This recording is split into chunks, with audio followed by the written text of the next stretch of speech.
Pois saudamos a presidenta da Deputación de Pontevedra, Carmela Silva. Presidenta, que tal? Boa tarde.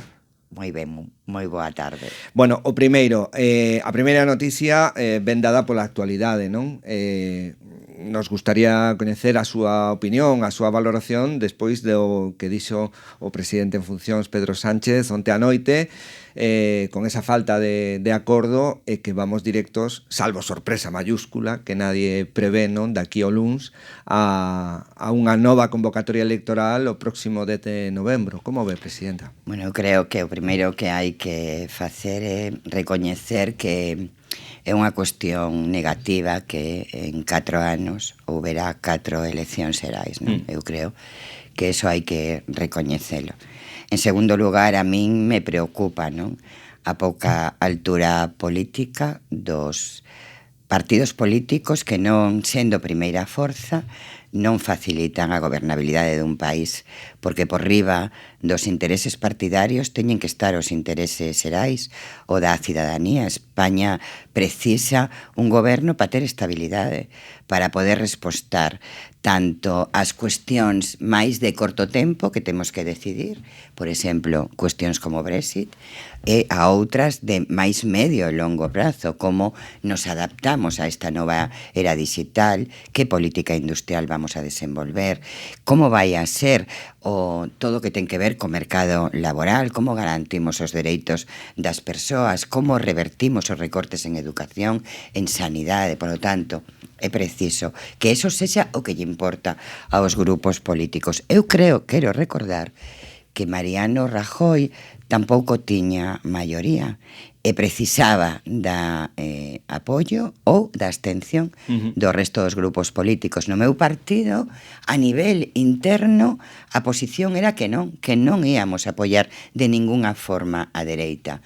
Pero o que é certo é que somos un partido responsable e finalmente decidimos absternos para que houbera un goberno dirixido pola dereita, que é antípoda do que nos defendemos. Por lo tanto, nós xa demostramos que sí, somos responsables, inda que a nivel de partido, pois non nos parecía que debería ser o presidente do goberno Mariano Rajoy. Pois eu agora non entendo que Ciudadanos e o Partido Popular, que se chaman constitucionalistas, partidos de Estado, pois non permitan esa gobernalidade e se reocaran dende o primeiro minuto, non. E tampouco entendo que Podemos non facilitara o goberno de quen tivo a maioría, porque eu quero recordar que o Partido Socialista tivo 123 escaños e o seguinte partido, que foi o Popular, 66. E, polo tanto, como é posible que tanto Podemos, que se sitúa na esquerda, como Ciudadanos e o Partido Popular non permitan a gobernabilidade? Polo tanto, que logo, nos 4 anos de legislatura, pois e a ver, que acordar, sen dúbida, moitas políticas moi relevantes e que nese prazo deses 4 anos de legislatura pois puderan plantexar os seus proxectos, as súas iniciativas. Por lo tanto, eu estou preocupada por 4 eleccións en 4 anos, pero creo que Pedro Sánchez non tiña outra opción que a que tomou, que intentar por todas as vías conformar un goberno, darlle estabilidade a España, pero unha vez que foi imposible, pois temos que voltar a votar. E eu tamén, igual que facía onte Pedro Sánchez, lle pido a xente que todavía salgan máis a votar e que deixen todavía máis claro quen quere que dirixa a este país que precisa de dirección e de forma urxente. Esta situación de bloqueo influe de alguna maneira na Deputación de Pontevedra, na provincia de Pontevedra? Bueno, non directamente, non? Nos, ao contrario que di a Xunta de Galicia, temos un proxecto claro, xestionamos ben os recursos, polo tanto, imos aprobar un orzamento en prazo, como sempre. Como sempre, queremos que entre en vigor o 1 de xaneiro, de feito xa o estamos traballando para presentalo o antes posible, polo tanto, nos imos a seguir con o noso proxecto e que non haxa goberno non vai a influir nin no desenvolvemento dos nosos proxectos, nin nos recursos para desenvolvelos. É unha cuestión de xestionar ben as administraciones públicas. Outra cuestión, Presidenta, que ven dada lamentablemente pola actualidade e é a violencia machista, non? Co sucedido en Valga, co sucedido onte en Madrid, que tamén está aí, non? Inda que nos pode quedar un pouco máis lonxe, non? Pero hoxe temos o funeral polas mulleres asesinadas, estáse velando a esa familia, non sei, parece difícil, non? Decir algo dende as institucións nun momento tan complicado, pero sigue aí esa lacra, non? Bueno, eu realmente o decía tan pronto me enterei, non, do asasinato cruel, vil, de estas tres mulleres de aquí al lado, non? Que son as nosas veciñas, e isto impacta moito porque os seus rostros son coñecidos e recoñecidos, por tanto te impacta moito máis profundamente, non? É un golpe persoal, non? De cada unha das mulleres e homes da provincia de Pontevedra. Pero o certo é que dende que hai estadísticas van máis, cerca de 1100 mulleres asasinadas. É un feminicidio. As cousas hai que chamarlle polo seu nome, pero que no mundo cada día se asasinan a miles de mulleres. Son violadas miles de mulleres. Son maltratadas dúcias de miles de mulleres. Son prostituídas miles de mulleres. Hai un problema moi grave. E o problema cal é? A desigualdade. E isto é así, un sistema patriarcal que expulsa as mulleres de vivir en ámbitos de igualdade, polo tanto de liberdade, de dereitos compartidos polo conxunto da sociedade. O primeiro que hai que facer e obrigado, elevamos así xa dende o ano 2004 recoñecendo que é violencia machista, que é violencia de xénero. A pregunta non é con que revólver se matou as tres mulleres de Valga. A pregunta non é onde se tirou o revólver, non. A pregunta é por que se asasina as mulleres. E esa é a primeira pregunta que nos temos que facer como sociedade e respostala. E as respostas están claras, están na desigualdade, na discriminación, están no dominio dunha parte da poboación sobre outra, que somos as mulleres. Hai partidos como vos que negan isto. Dende 2004 hai un acordo unánime de que se chama violencia de xénero, violencia machista, feminicidio. E vos veu a decir que non, que se chama violencia intrafamiliar e que é a mesma violencia que poden padecer as persoas maiores, as nenas e os nenos. E hai partidos como Partido Popular e Ciudadanos que pactan e que asumen esa denominación.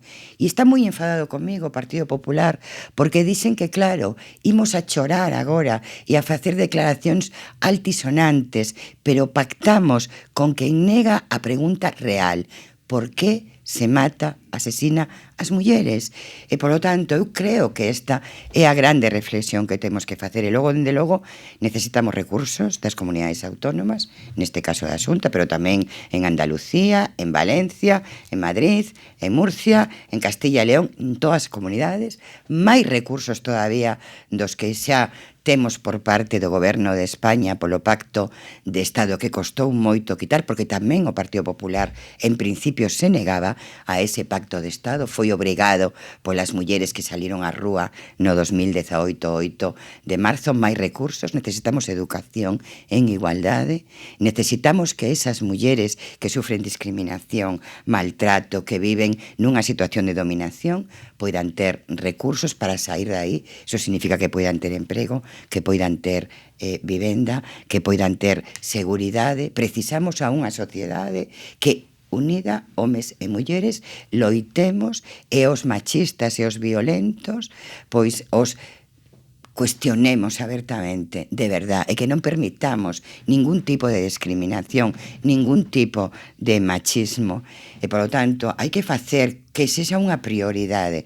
Eu, de verdade, estou impactada, pero que o día seguinte de asasinar esas tres mulleres en Valga, que nos toca tan de cerca, no? E que nos fai sufrir tanto, coñecemos que en Madrid se asasina a puñaladas a outra muller tamén delante das súas fillas. Diante dos seus fillos. É terrible, de verdade terrible. Polo tanto, eu fago un chamamento á sociedade, a todos os grupos políticos, que isto sexa unha prioridade, que haxa recursos, e o primeiro, que recoñezamos que é violencia machista que se nos asesina polo mero feito de ser mulleres. E isto é fundamental, non é unha cousa calqueira, porque se ti non recoñeces isto, non tomas medidas reais, potentes, non? Que loiten contra estas violencias que sufrimos polo feito de ser mulleres, non é por outra cousa. Non hai nada máis que ler o que escribiu o asesino de Valga no seu Twitter. Solamente hai que ler eso. Como atacaba a súa muller na posición de muller. E lle chamaba víctima, non te fagas a víctima, por certo, é algo que as mulleres escoitamos a cotío, que nos facemos a víctimas. Como nos facemos a víctimas?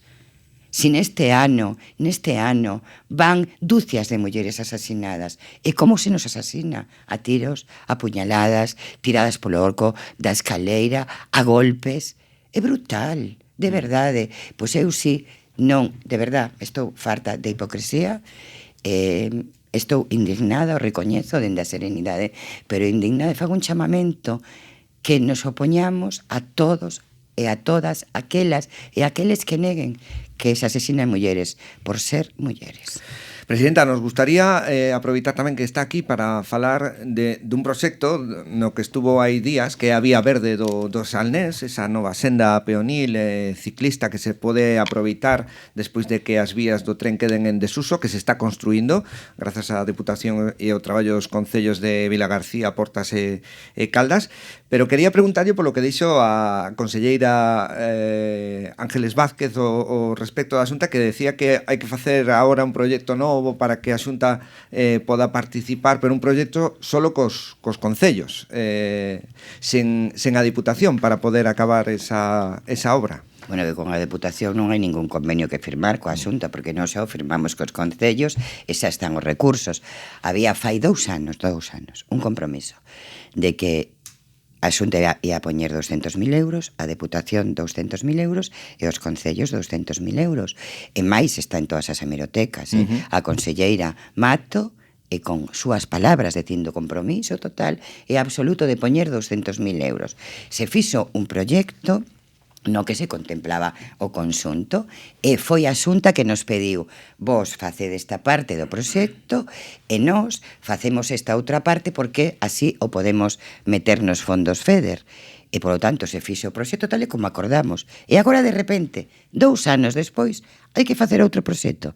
Pero si xa estaba previsto. E se tamén a financiación que nos apusemos do nosos recursos propios, non me diga vostede que a Xunta non pode poñer 200.000 euros dos seus recursos propios. Que é unha pena que se retrasen agora as obras que ten están máis acabadas. de 9.000 millóns de orzamento. Nos temos 152 millóns e poñemos 200.000, a Xunta non pode de recursos propios. A mí parece moi ben que usen os recursos que sexan, pero o proxecto está feito, non hai ningún novo proxecto que facer.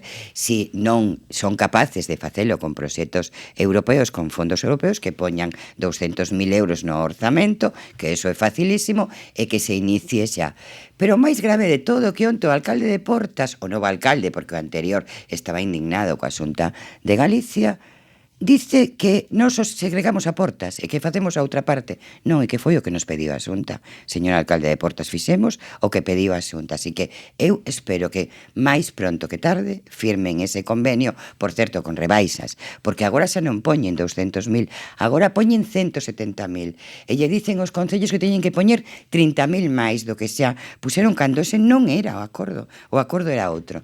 En todo caso, esa vía verde se vai a facer sí ou sí, porque é fundamental que teñamos un exemplo nesta provincia. De feito, hoxe hai moitos colectivos, por exemplo,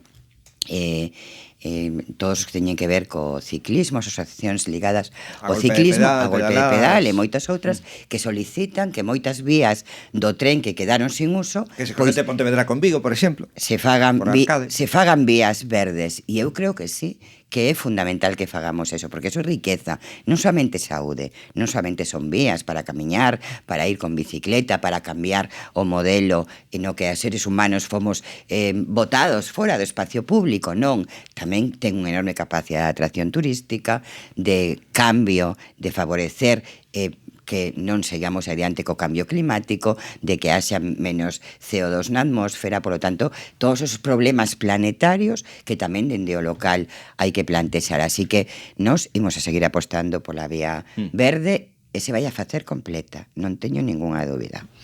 Unha última cousa, ahora sí de verdad, que desde que comeza o curso escolar parece que se acaba o verán, ¿no? Pero que tal a fame de experiencias?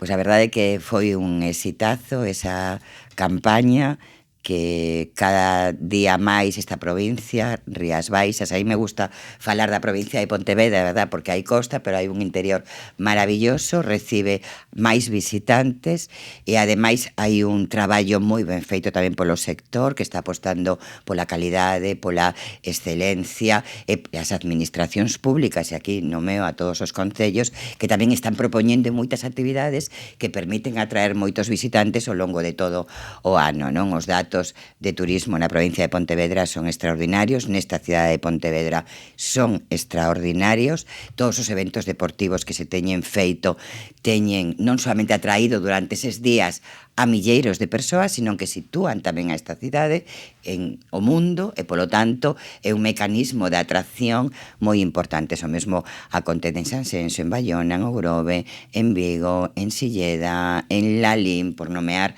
algúns concellos, non? Está vendo unha aposta moi importante tanto do sector público como do sector privado para ter un turismo sostible. E experiencias sostibles pois ten sido unha grande idea que nos ten posicionado e que ten permitido unha grande promoción, e xa estamos traballando para a próxima presentación en Fitur, que lles digo que ainda vai a ser máis potente que a de experiencias sostibles. A ver a que ir, entonces. A ver a que ir, están vostedes invitados, saben ademais que me encanta que veñan. Moitísimas gracias por estar con nos, presidenta Carmela Silva, moitas gracias. Moitas gracias a vostedes.